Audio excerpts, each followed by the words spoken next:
Hey guys, welcome to another video at Ground Zero Vibes, where we discuss real topics that help us make better life decisions. I wish I had a me when I was coming up, so I am here for you. I already did it, so you don't have to. And in this video, we're going to discuss when you're the family mule.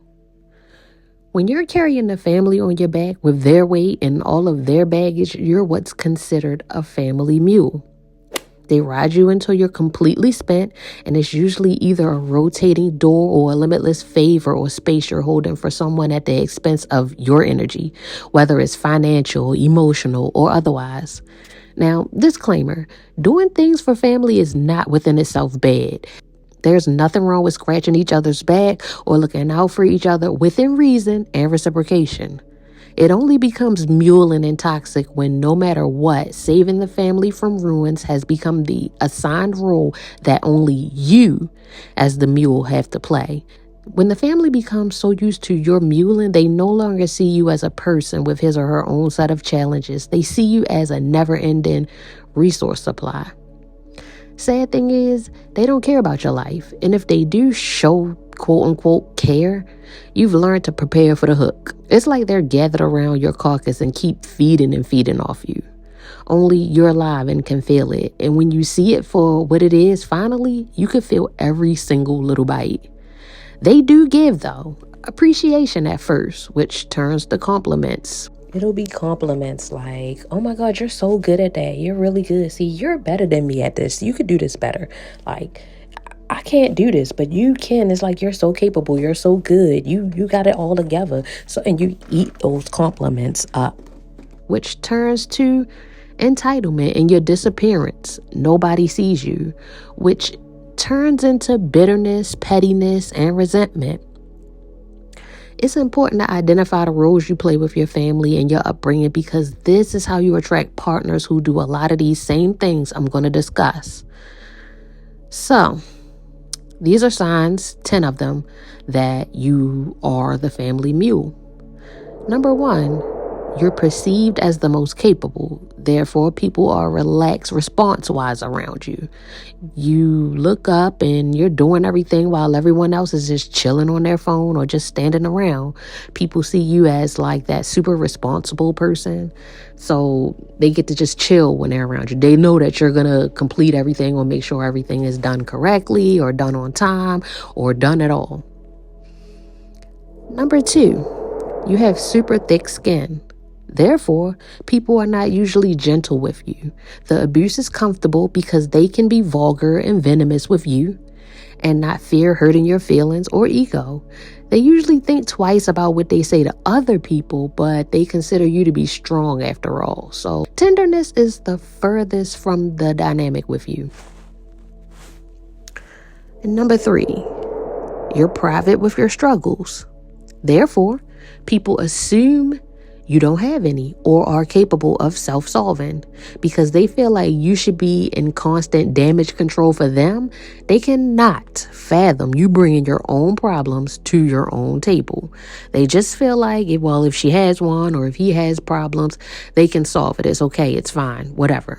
So they just look at your problems like whatever. Number 4, you revolve your life/day or time around the schedule of others. Therefore, you don't accomplish anything for yourself. You've been conditioned to sit in waiting for them to disconnect from your energy after they're full and you're drained. So it's like you're like a battery. You are powered by waiting for them to be done with you, if that makes any sense. And you power them up. You fill them up. You fill their cup up by emptying yours. And then when you're off of quote unquote work, when you're done with them, it's time to disconnect. And that's when you can finally get a piece of you time. But by then, you're already tired. You're already spent. And you're ready for the bed. Which brings me to number 5. You are enmeshed or tethered to the well-being of your family. Therefore, You lack individuality and have to find yourself sometime in your life. It's hard knowing what you actually want because you were not allowed to be yourself. You always had to be a second man for someone else. People have a hard time connecting with you because your authenticity has been compromised in exchange with family servitude. So it's sort of like people, they really can't gauge who you are because you don't know who you are because you've been so tethered to others. You've been so tethered to your role as being a number two in the supportive role of other people. Number 6, you feel guilty receiving things. Therefore, you give up things easily or give up the better version of the thing as sacrifice. Your worth is at question because to please everyone around you, you always take the worst of the pick, the scraps, the bad seed, or the trash pretty much. You don't allow yourself to have the best things. You always feel like the best things should go to everyone else and you should just get what's left over if there's anything left over, just to make sure everyone else has a good time or good experience, as if you're just the observer and you're not a participant. Number 7, you're always in sacrifice mode. You have no time to enjoy yourself and your desires. It's hard for you to get in flow with your own tasks because now you have to stop it to cater to someone else. So flow is like when you're in that process of doing things that fulfill you. But once you get started, it's sort of like you have to jolt yourself out of your own flow to handle a task for someone else, or be there for someone else, or take a call, or just sit there and waiting for someone else. So you rarely ever get to do what it is that you want to do. So you're always sacrificing your desires, the things that you want to do, your hobbies, the time that you would spend cultivating yourself is always that sacrifice. Number 8, you immediately reciprocate because you're not used to people doing things for you without strings attached or a pending favor. For instance, you'll get a gift and feel thankful, then ask for a favor immediately down the line. People will give you something. They'll even use things like Christmas or your birthday to probably do something nice for you with the expectation to turn around and ask you for something. So it's sort of like, even if you don't like accepting things from people, they'll use holidays or those type of situations where they sort of back you into a wall to give you things, but then turn around and use that very thing as leverage to be able to ask you for a favor. And then with you being a mule, you feel guilty to say no because you always support your family no matter what. Number 9, people feel entitled to your money, time, energy, space. Therefore, you're always sullying your boundaries or bargaining out one as to not part with another. You feel drained and taken from a lot. So people, they sort of always gravitate towards you to be the giver. It's never that you're the receiver. It's always, oh yeah, that person has it, he or she has it, so I know. It's like a given. It's an entitlement. Like I said, they know that you'll have the money. They know that you'll have the time, or if they can call you, you'll do it. They know. It's like you're always available for them, and they feel entitled to everything that you're about. Number 10, you're an emotional and psychological dumpster and a burden. You're always accepting the weight of listening to, tending to, advocating for, and advising someone, yet your problems are a burden or are completely ignored. Therefore, you experience imbalance across all relationships, even professional ones, because this is a role that you've been bestowed and have grown used to.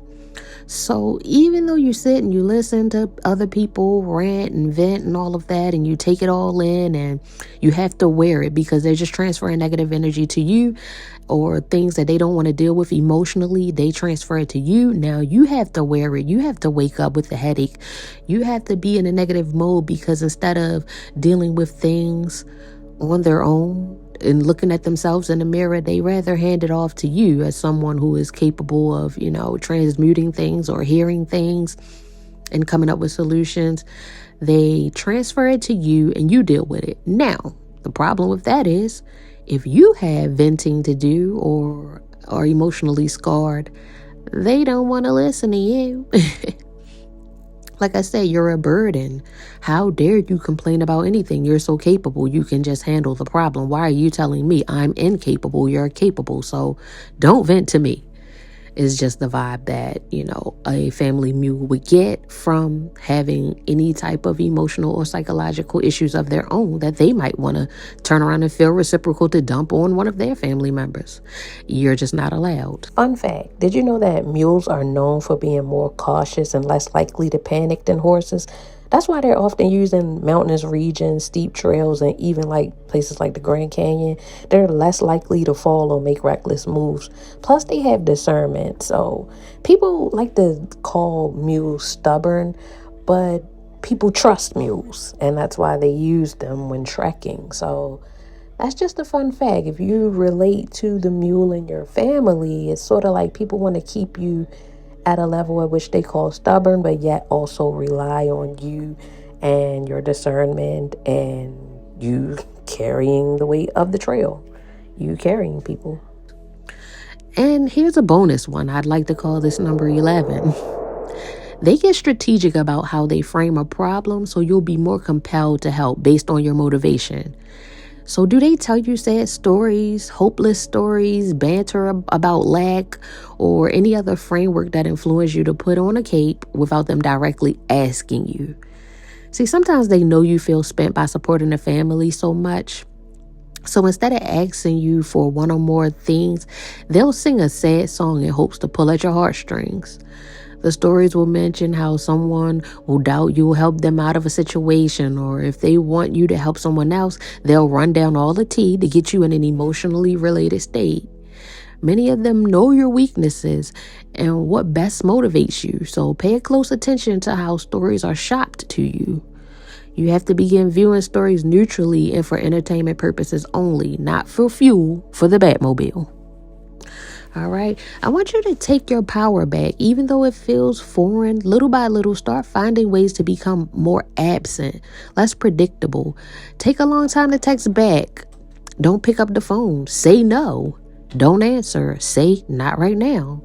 Or say yes with stipulations. Ask to be paid or paid back.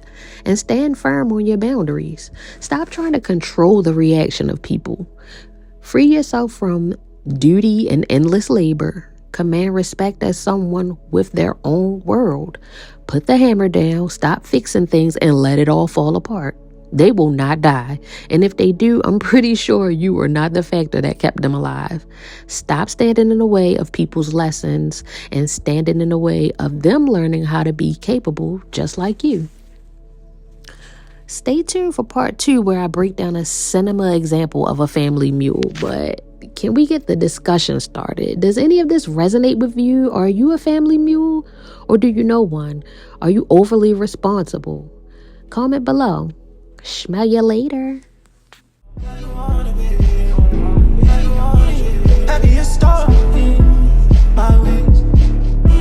Baby, don't you be